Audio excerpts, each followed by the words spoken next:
Hey guys, how are you all doing and welcome back. So today I have got for you guys my top most favorite books that I read all the time. These books I have been reading since my childhood. I have read them in my teenage years and even now I read them. These books are something that either were gifted to me as a child or I picked them up from the shop myself. So let's begin. So the first book that I have for you guys is the Alchemist by Paulo Coelho. Obviously, I think the people from my generation, my previous generation, all of them must have read about this book. At least they might be knowing the name of this book. I'm pretty sure about that. Okay, so why I love this book is one, it's a very intriguing book. Two, it's a book about a shepherd boy who's a very normal, very average kind of a boy who has big dreams. This shepherd boy has dreams about going to Egypt and watching the pyramids in Egypt. So this book talks about his journey towards his goal. Okay, so what all he encounters during that journey, what are the challenges that he comes across during that journey, how he overcomes them, all these things are mentioned in this particular story. It's a very visually pleasing story in the sense that when you read it, the visuals come in front of your eyes. You can literally see yourself in the place of the shepherd boy and you feel as if it's you who's undertaking that journey. So yeah, so that's what I love about this particular book. The other book that I have for you guys is Jonathan Livingston Seagull by Richard Bach. So now in this book, it's a story about a seagull. It's a story about the seagulls. So one particular seagull in this book, he is just learning to fly. He is very curious about what lies in the skies, what lies at the height. And one fine day he decides that I just want to fly high.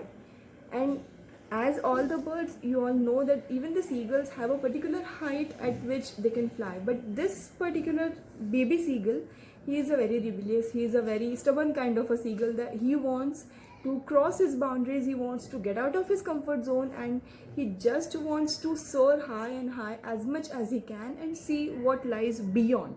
So why I love this book is because I guess it talks about leaving your comfort zone, it talks about hustling, it talks about challenging yourself and reaching your goals. And obviously not everybody can reach his or her goal. Everybody faces some or the other challenges. Not everybody is comfortable leaving their comfort zone, right? But yeah, there's fun in the adventure of leaving your comfort zone and just trying new things, and maybe if you don't succeed you will gain some experience. So yeah, that's what I love about this book. The next book that I've got for you guys is The Namesake by Jhumpa Lahiri. Obviously, as soon as I say the name, you all must be remembering that it is a blockbuster Bollywood movie. It's one of the bestseller books as well.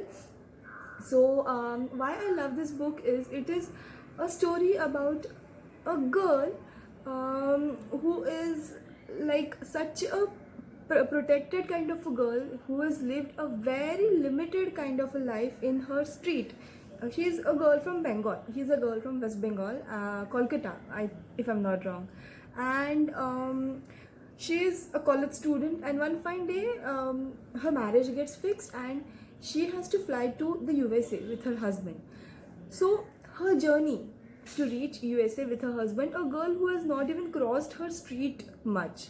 So she flies alone, minus her family, to the USA with her husband. How she establishes herself over there, the alienness, the homesickness, and the identity crisis that she goes through over there, and what her life is like while she is living there with her husband. What all she does to pass her time, and how she learns to navigate around in the city that she lives in, and when her kids grow up, what does she go through, and all that stuff. So her journey from a small town, small city, well protected and very much cocooned inside her home along with her family, to a foreign land.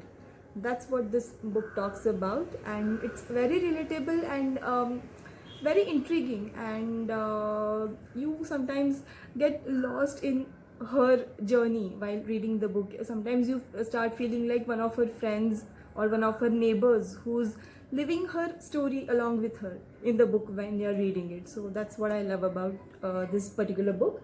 And the fourth one and the last one in today's video that I'm going to tell you about is a book called Totachan. So I have the Marathi version of this particular book. I'm pretty sure it must be available in English and many other languages as well. So why I love this book is it's not a fiction. It's a real life story, guys. So Totto-chan, basically, it's a girl called Tetsuko Kuroyanagi. Pardon me if I'm saying the name incorrect. It's a Japanese story, a story of a Japanese girl. So I might not be good in pronouncing that particular name. Okay, so this girl who is very naughty, very mischievous, enthusiastic, always running around, always playing mischief and just enjoying her life, being herself, gets thrown out of multiple schools, and she doesn't understand why this is happening. She feels that why am I being punished for being mischievous? Why am I punished for being curious? So one fine day her mother takes her to a particular school where there are kids her age who are similar to hers. Some are having some or the other physical problems, some of them are having some other problems, but she starts feeling at home over here just because of her teacher, who is also her principal. So her principal's name is Kobayashi. So he is somebody who accepts her the way she is. He doesn't reprimand her for being the mischievous girl that she is. He answers her every query. He connects with her so well, and she starts feeling as if she belongs there. He encourages her, he pushes her to do her best all the time. And this girl, she grows up to become one of the top news readers in the Japanese TV channels. So this is a story of a girl who, I'm not sure, but I think so she is having some learning problems. The other schools that she was admitted to previously might not be understanding what her problem is, but this principal, this teacher of hers, Kobayashi, understands what's going on with her, and he navigates around her learning style, and that's how she grows up to become this confident young lady, and she becomes a newsreader in the Japanese TV channel, as I said. So yeah, this is a very relatable kind of a book for me, because I have been that kid in my school days where I was not very good with studies and all that, but I was good with a few other school activities, like maybe competitions and all that. So yeah, that is relatable for me on another level. So yeah, that is one of my most favorite books among all these four books also. So yeah, but my Marathi audience might have read this particular book in Marathi, and I must say that it is the most relatable in Marathi itself. I have read the English version as well. I haven't come across the book in any other language, but if you guys have, do tell me in the comments below what was your experience like, and also do tell me about the other 3 books that I told you guys about. And I would love to hear your feedback. I would love to hear what have your experiences been about these books, if you have read, and do tell me if you will follow my recommendations and will read these books in future if you haven't already.